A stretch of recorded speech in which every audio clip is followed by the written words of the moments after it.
right? The cold that we've been preparing for like more than a week now, Yeah. finally here. And I was just Here. telling these guys, I can't remember the last time that I was awake for something that was this feel cold, this. like in Portland. And Right. I don't really want to be awake for it Yeah, either. yeah, that is unusual because like if you get below 0 along the coast, it's often 2, 3, 4 in the Middle of the morning night. or Yeah. something. But this air mass is just all about it. It's pivoting over right now. It's getting its coldest probably 10 or 11, and then just going to kind of stay there for a while.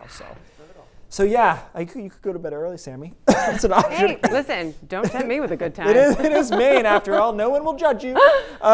We've been watching Mount Washington, and by we I mean the weather weenies, because 50 below is the all-time record low temperature in any part of New England. Okay, so it's 45 below right now, Mount Washington. Saying there's a chance. I think they've got a chance there. Wind chill, 100 below 0. 13 below in Bangor, 15 below. These are air temps, obviously. We'll get to the wind chill in a second.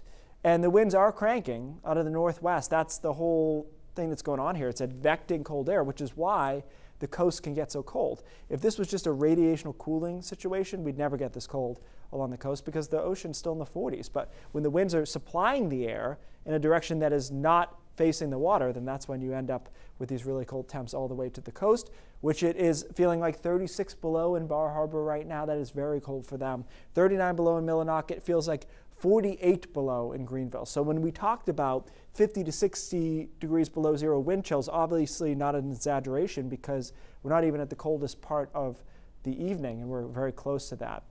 What strikes me as odd here is the cloud cover.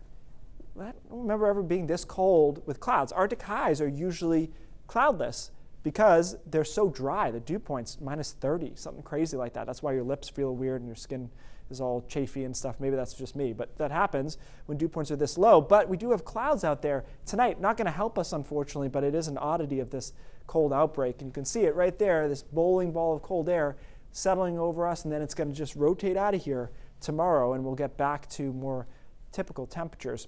So when does that happen? I think really it's not until the middle of the day tomorrow that a lot of us are able to get to 0 or above, a little bit above. It'll be a fairly bright day, but this is 1 o'clock. Now this model's been a little cold, I feel like, but still, let's say 5, 6, 7, that's about it. And north of Bangor is still below 0. And then tomorrow night's still cold, but not as frigid as tonight.